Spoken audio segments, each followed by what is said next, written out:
I didn't want to do it at first, and they'd been after me to do one for about 2 years. And I thought, well, you know, there's going to be 22,000 people there, so we can throw in some new songs maybe and everything. But as it turned out, we didn't. We played all old songs, and they just sort of stared at us. And it was a strange experience, really. It was about 6 months ago. America has always had a complicated relationship with its golden boys.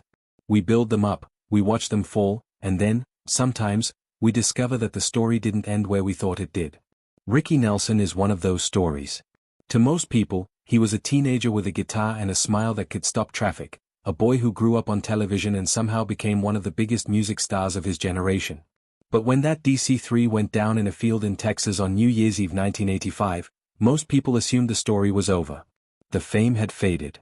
The money was gone. There were debts, lawsuits, a bitter divorce, and a plane that everyone was afraid to board.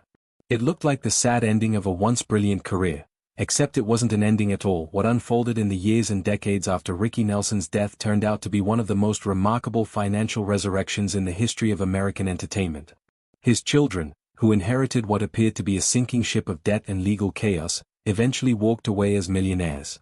Record labels that had been quietly siphoning money from his catalog for decades were dragged into court and forced to pay. Settlements ran into the tens of millions. And the man who had died nearly broke became, in death, the source of a fortune that transformed his family's financial lives entirely. To understand how any of that happened, you have to go back to the beginning. Not the crash, not the divorce, not the debts, but to a boy in New Jersey in 1940, born into a family where fame wasn't something you chased. It was simply the air you breathed. Ricky Nelson entered the world on May 8, 1940, in Teaneck, New Jersey, and from his very first years, ordinary life was never really on the table. His father, Ozzie Nelson, was a bandleader. His mother, Harriet Hilliard, was already an established actress with film credits to her name. Before Ricky was old enough to ride a bicycle, the family's radio program, The Adventures of Ozzie and Harriet, was drawing audiences in the millions across America. He and his older brother David weren't just kids growing up in a showbiz household.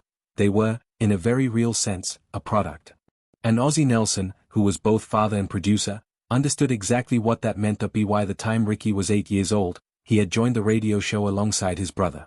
While kids his age were playing in the street and trading baseball cards, Ricky was in front of a microphone, memorizing lines, cashing paychecks, and learning what it meant to be watched. The audience adored him. There was something in his delivery, natural, unhurried, almost accidental, that made people feel like they were watching something real. Which, in a strange way, they were. The show blurred the line between performance and reality in ways that had never really been done before.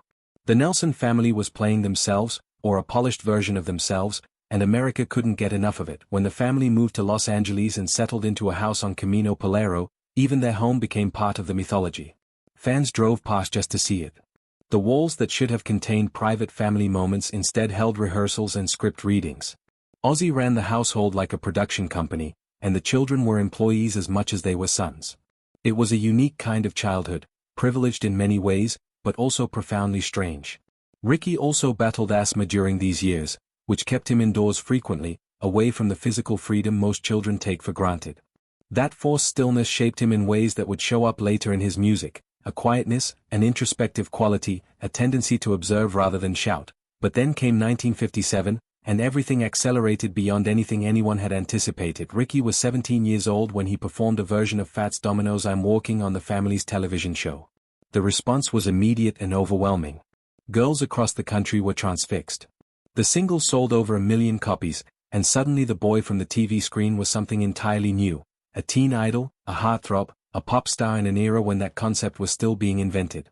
His debut album, simply titled Ricky, hit #1 on the Billboard charts by October of that year, making him the youngest artist ever to reach that position at the time. What made Ricky's rise so remarkable, and so commercially powerful, was the machine behind it. His father Ozzie had built something that no one else in the music industry fully understood yet. At the end of each episode of their television show, which was drawing 10 million viewers a week, Ricky would perform a new song. That was it. That was the entire marketing strategy, and it was genius. When Ricky performed I'm Walking on the show in April 1957, the song shot to #4 on the charts almost overnight. The B-side climbed even higher.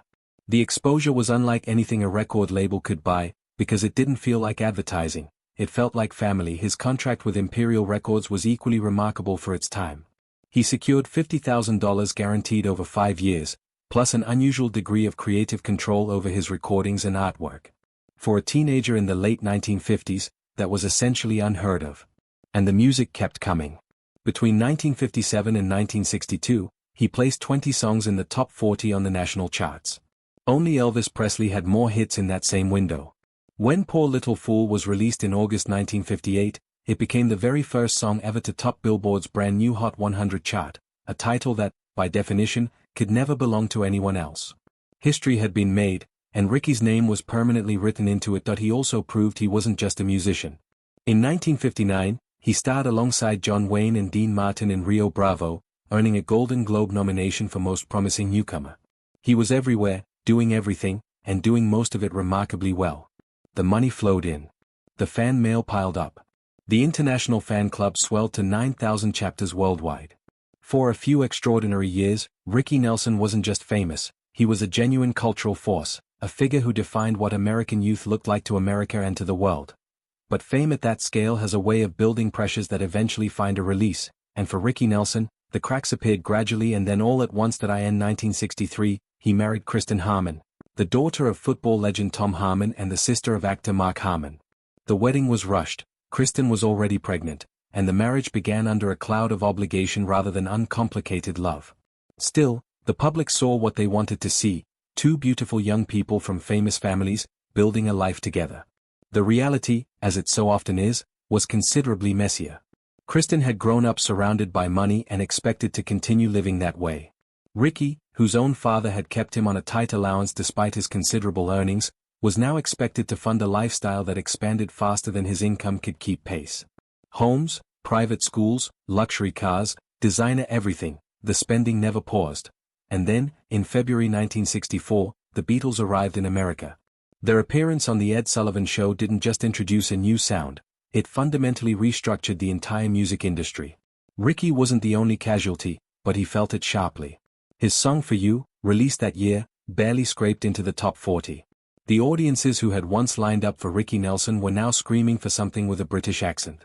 The old formula stopped working, and no one, including Ricky, immediately knew what to replace it with. He tried. That has to be said. He formed the Stone Canyon Band in 1969, chasing a blend of country and rock that was genuinely ahead of its time and that would later define an entire genre. He recruited Randy Meisner, who would go on to co-found the Eagles. He toured relentlessly, playing smaller venues for smaller guarantees, committed to the music even as the financial rewards dried up. Albums were released that critics would later reassess as genuinely groundbreaking, but groundbreaking doesn't pay the bills, and the bills for Ricky Nelson's life were enormous. The lowest point, or what seemed like the lowest point at the time, came on October 15, 1971, at Madison Square Garden, during a rock and roll revival concert. Ricky walked out expecting an audience eager for something new. What he got was booing. He had dropped the childhood nickname, dropping the Y from Ricky to Rick, and was playing different music than the crowd remembered. He left the stage humiliated, convinced to return only to play the old hits, which the crowd finally cheered. But something had broken inside him that night. He felt rejected not just by an audience, but by the version of himself he was trying to leave behind. Out of that rejection came something genuine. In 1972, he wrote Garden Party, a direct, unfiltered response to the Madison Square Garden experience, a song that essentially told the world he was done performing for approval. You can't please everyone, so you've got to please yourself. The song hit number 6 on the Billboard Hot 100 and went gold. It was his first top 10 hit in nearly a decade. For a moment, it looked like the comeback everyone had been waiting for.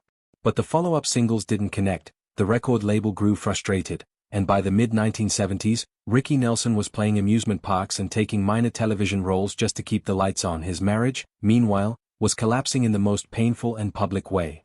After years of tension, financial strain, and mutual resentment, Kristen locked Ricky out of their home in 1977.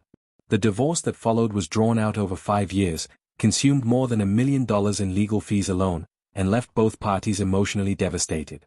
4 children, Tracy, Gunnar, Matthew, and Sam, were caught in the wreckage. Ricky was ordered to pay $4,000 a month in child support at a time when he was barely generating enough income to cover his own basic expenses. He kept touring because he had no choice. By 1985, Ricky Nelson was in a genuinely precarious position. To save money on travel and maintain some degree of privacy and schedule control, he had purchased a used 1944 Douglas DC-3 aircraft for $118,000. The plane had previously belonged to Jerry Lee Lewis, and it had seen better decades. The engines were unreliable. Band members were nervous about it. Wives and family members begged their loved ones not to fly on it. At least one musician had already lived through emergency landings on that aircraft. But Ricky needed to keep working, couldn't cancel shows, and convinced himself it would be fine that on New Year's Eve 1985, the plane took off headed for Dallas, where Ricky was scheduled to perform. Somewhere over DeKalb, Texas, smoke filled the cabin so thickly that the pilots could no longer see the instruments. One pilot was forced to put his head out of a side window to navigate. At approximately 5:14 in the afternoon, the plane struck trees and crashed into a field less than a mile from a local airstrip. The wreckage spread across 150 yards. The aircraft burst into flames. The two pilots survived by escaping through cockpit windows. Everyone else aboard perished: Ricky Nelson, his fiancée Helen Blair, and 5 members of his band and crew. He was 4 to 5 years old. The immediate aftermath was grim on every level. Ricky Nelson died, by most accounts, nearly broke. His estate was approximately $1 million in debt when he passed, burdened by the legal costs from the divorce, ongoing child support obligations, and the expense of maintaining the very plane that had killed him. His ex-wife initially claimed she couldn't locate a will and moved to take control of the estate. The situation looked hopeless for his 4 children, Tracy, Gunnar, Matthew, and Sam, who appeared to be inheriting nothing but a pile of obligations and a legal battle they hadn't asked for. Then Ricky's brother David produced a will. It had been signed just 4 months before the crash. It named only the 4 children as beneficiaries and appointed David as executor. The ex-wife challenged it. The mother of Ricky's 5th child, Eric Jude Crew, born from a brief affair in 1980, filed a separate claim on her son's behalf. Helen Blair's family filed a wrongful death lawsuit related to the plane crash. Creditors lined up. Lawyers circled. For several years after Ricky Nelson's death, his estate looked less like a legacy and more like a legal battlefield where everyone was losing.